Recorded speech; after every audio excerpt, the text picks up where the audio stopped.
এখন বাজে 8টা, আর আমি মাত্র আমার জব থেকে বেরোলাম, আর 1 ঘন্টার পরেই হচ্ছে ওয়ার্ল্ড কাপ শুরু হয়ে যাবে। তো আমাকে এখন খুব দ্রুত দ্রুত তার আগে বাসায় পৌঁছাতে হবে।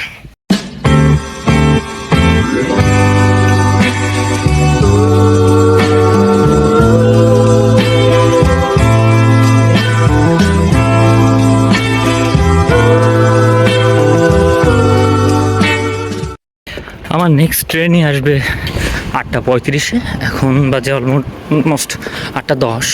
আমার এখান থেকে আমার বাসা পৌঁছাইতে অলমোস্ট 1 ঘন্টা লাগবে। সুতরাং আমি তো ম্যাচের 30 মিনিটই মিস করে ফেলবো মনে হচ্ছে। দেখা যাক। এই সময় যদি আমি বাংলাদেশে থাকতাম তাহলে এই ম্যাচ নিয়ে, ওয়ার্ল্ড কাপ নিয়ে পুরো মাথামাতি হয়ে যেত। কিন্তু জার্মানির অবস্থা দেখেন, কোথাও কোনো সারা শব্দ নেই। ওদের নিজের টিমই হেরে গিয়েছে, তো এই জন্য আর কি জার্মানি ফুটবল নিয়ে, ওয়ার্ল্ড কাপ নিয়ে খুব একটা মাতামাতি নেই। আমার রেস্টুরেন্ট থেকে বানফ পর্যন্ত আসতে মোটামুটি 10 মিনিটের মতোই লাগে। তো আমি এখন যাচ্ছি সেদিকেই।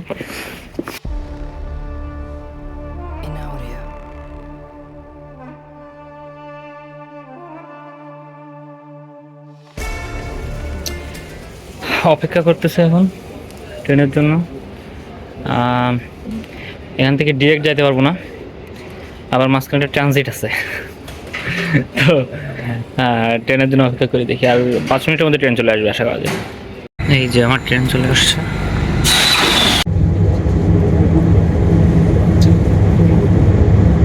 আমার এখন ফোনে খেলা দেখা শুরু করতে হবে, কারণ অলরেডি 9টা বেজে গিয়েছে। 9টা বাজে নিয়ে 8টা 51 বাজে, আর এক্ষুনি খেলা শুরু হবে। আমার মনে হয় ফোনেই খেলা দেখা শুরু করতে হবে অর্ধেক।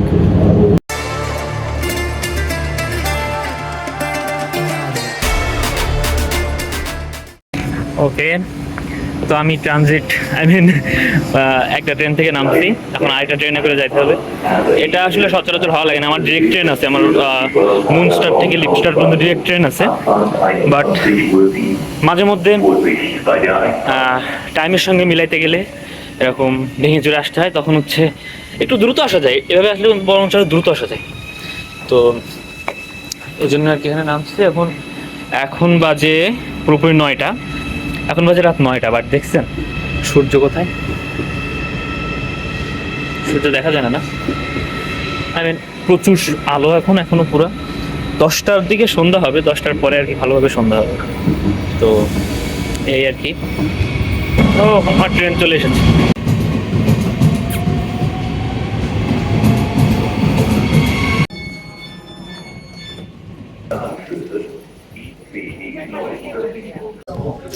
ট্রেনে উঠে গেছি, এখন যাইতে হবে।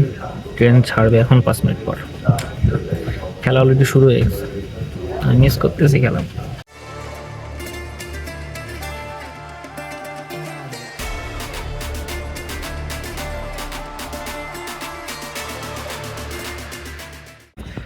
তো আমি এখন ট্রেন থেকে নেমে গেছি। এখন খুব দ্রুত দ্রুত খেলা দেখতে যাইতে হবে। আমাদের সিটিতে এক জায়গায় হচ্ছে আর কি বিগ স্ক্রিন না, এটা একটা রেস্টুরেন্টের বাইরে একটা টিভি, বেশ বেশ অনেকগুলো টিভি লাগাই দিয়ে ওখানে খেলা দেখায় আমাদের সিটিতে। তো সেখানে যাবো আর কি এখন খেলা দেখতে। তো এই যে যাচ্ছি আমি সেদিকে পোস্টার আছে। এখানে অনেক মানুষ, কিন্তু বাংলাদেশের মতো ক্রেজটা এখানে নাই। আর্জেন্টিনার ম্যাচ হলে বাংলাদেশে তো পুরো মাতামাতি লেগে যায়, রাস্তায় রাস্তায় বিরিয়ানি পার্টি চলে। বাট এখানে দেখুন ফাঁকা ফাঁকা, মানে খুব একটা আমেজ যেটাকে বলে আর কি, সেটা খুব একটা নাই। তো এখানে আমি ছিলাম, আর আমার সঙ্গে আমার ফ্ল্যাটমেট আর কি পাকিস্তানি মহিউদ্দিনও ছিল। তো তারপর ম্যাচ শুরু হয়ে গেল এবং দেখতে থাকলাম, এবং এর মাঝে হাফ টাইমের যে পারফরমেন্স হচ্ছিল শাকিরার, সে পারফরমেন্সও দেখতেছিলাম। হাফ টাইম চলে এখন।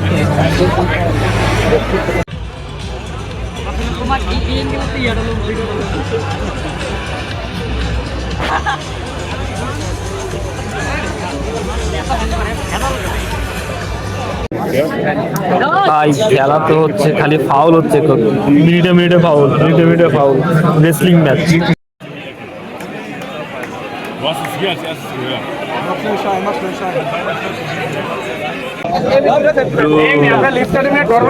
ক্রেজি খেলা হচ্ছে ভাই, আমি বিশ্বাস করতে পারতেছি না আর্জেন্টিনা এত বাজে কিভাবে খেলতেছে।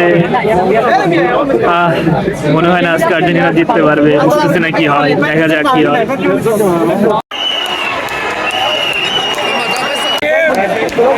আর্জেন্টিনা একটা গোল খেয়ে গেছে রে।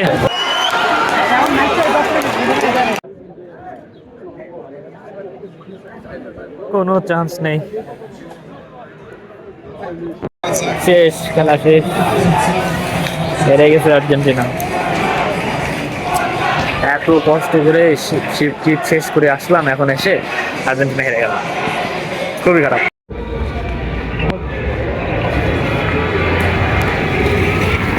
আর খেলার কোনো ইয়ে নেই, ভালো হচ্ছে বাংলাদেশে নেই আমি।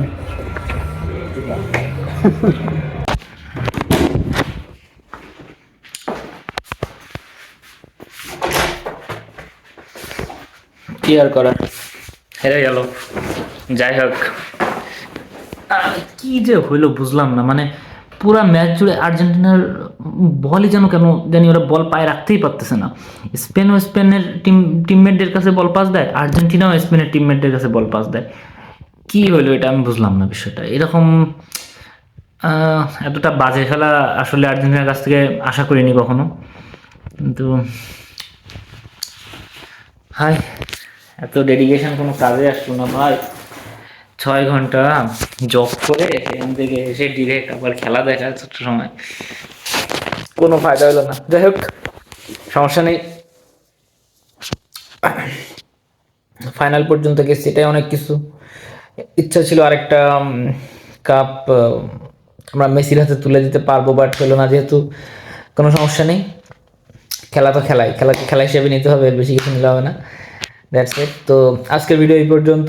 ভিডিও ভালো লাগলে অবশ্যই কমেন্টে জানান, আর এমন নিত্য নতুন ভিডিও পাওয়ার জন্য অবশ্যই চ্যানেলটা সাবস্ক্রাইব করবেন। আল্লাহ হাফেজ।